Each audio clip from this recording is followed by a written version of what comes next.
नमस्कार विद्यार्थी मित्रांनो, माझे नाव आहे पंकज रामदास मते आणि मी तुम्हाला शिकवणार आहे इयत्ता 6वीतल्या गणित विषयातल्या भूमितीतील मूलभूत संबोधाचा सराव संच 1. तर चला आज आपण सोडूया पहिल्या धड्याचा पहिला सराव संच.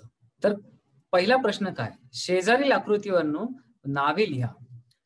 पहिला प्रश्न आहे, ह्या आकृतीचा अभ्यास करायचा आणि ह्या प्रश्नांची आपल्याला उत्तरे द्यायची. उत्तरे देण्याआधी यांची आपल्याला व्याख्या आपल्याला माहिती पाहिजे. तर एक रेषीय बिंदू म्हणजे काय?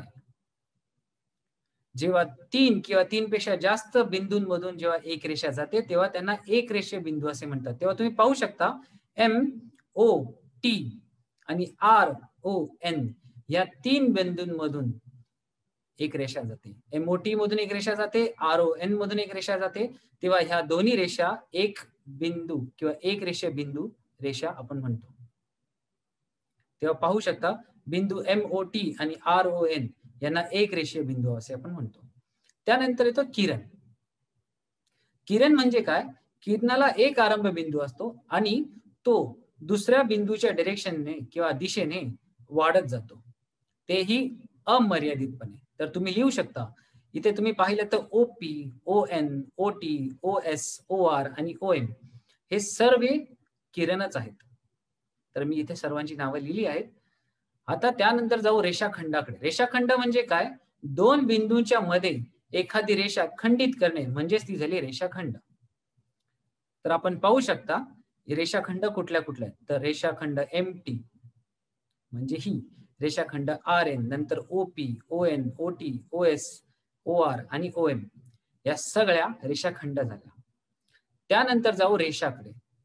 रेषा म्हणजे काय? दोन बिंदूंवरून जाणारी परंतु अमर्यादितपणे दोन्ही बाजूला वाढणारी अशालाच म्हणतात रेषा. तर इथे रेषा MT आणि RN या दोन रेषा आहेत.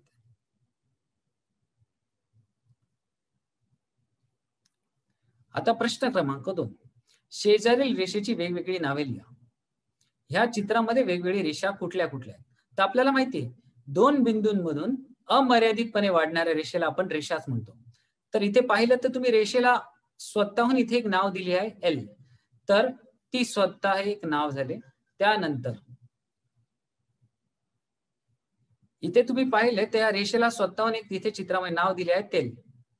इथे तुम्ही पाहू शकता या रेषेला L या इंग्रजीतल्या छोट्या अक्षराने किंवा स्मॉल लेटर तुम्ही इथे पाहू शकता. या रेषेला पहिल्याच स्मॉल L किंवा इंग्रजीतल्या छोट्या लिपीतल्या L ने इथे संबोधले आहे. तर मी सुरुवातीला लिहील रेषा L. त्यानंतर याची व्याख्याही आपल्याला माहिती आहे. दोन बिंदूमधून अमर्यादितपणे वाढणाऱ्या रेषेला आपण रेषाच म्हणतो. तर दोन बिंदू तुम्ही कुठलेही घेऊ शकता. तर एक बिंदू, दोन बिंदू म्हणजे AB घेऊ शकता, AC घेऊ शकता, AD घेऊ शकता, तसेच BC आणि BD आणि शेवटचा म्हणजे CD. तर ह्या सर्व प्रकारच्या रेषा आपल्याला या चित्रामध्ये आपण नावे लिहू शकतो. आता तिसरा म्हणजे जोड्या लावा.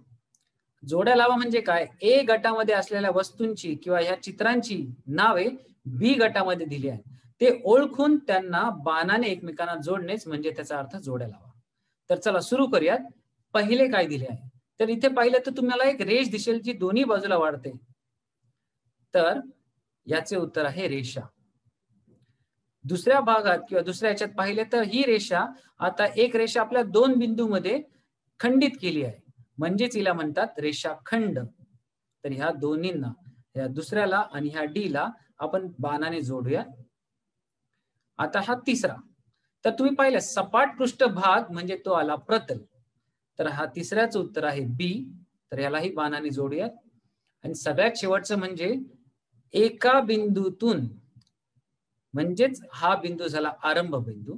या आरंभ बिंदूतून दुसऱ्या बिंदूच्या दिशेने जाणारी रेष ती म्हणजे किरण. तर ह्या चौथ्या प्रश्नाचं उत्तर झालं A, किरण.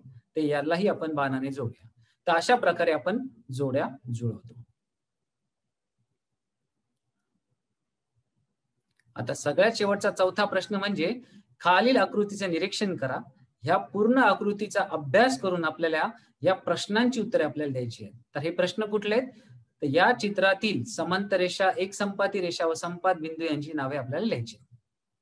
तर सर्वात पहिले समांतर रेषा कुठल्या, समांतर रेषेची व्याख्या काय हे आपल्याला माहिती पाहिजे.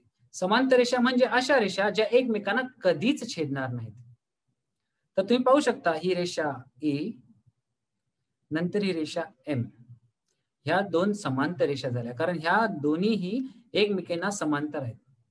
अजूनही समांतर रेषा आहे ती म्हणजे कुठली, बी, त्यानंतर एम आणि त्यानंतर क्यू. तर ह्या तीन रेषा सुद्धा समांतर रेषा आहेत. तर ते आम्ही इथे लिहिलेलं आहे, तुम्ही पाहू शकता. आता आपण जाऊ पुढच्या प्रश्नाकडे, तो म्हणजे एक संपाती रेषा आणि त्यांचा संपात बिंदू.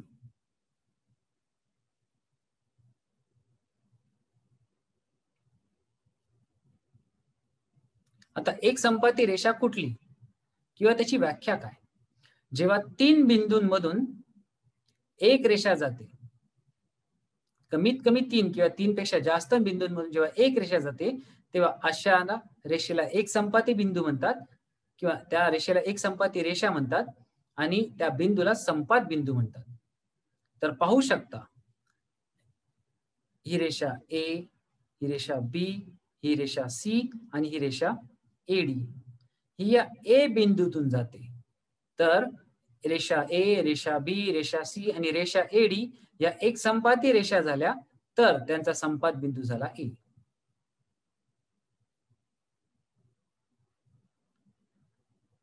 आता अजूनही एक संपाती रेषा आहे, त्या कुठल्या, तर ही रेषा एडी ला जर पाहिलं तर ह्या डी बिंदू मधून ही रेषा एडी, हा पी रेषा आणि ही रेषा क्यू ही जाते. तर ह्या सुद्धा झाल्या एक संपाती रेषा आणि हा डी झाला त्यांचा संपात बिंदू. तर पाहू शकता एडी, पी आणि क्यू या सर्व एक रेषा एकाच बिंदूतून जातात, तेव्हा ह्या सगळ्या एक संपाती रेषा झाल्या आणि त्याचा संपात बिंदू झाला डी.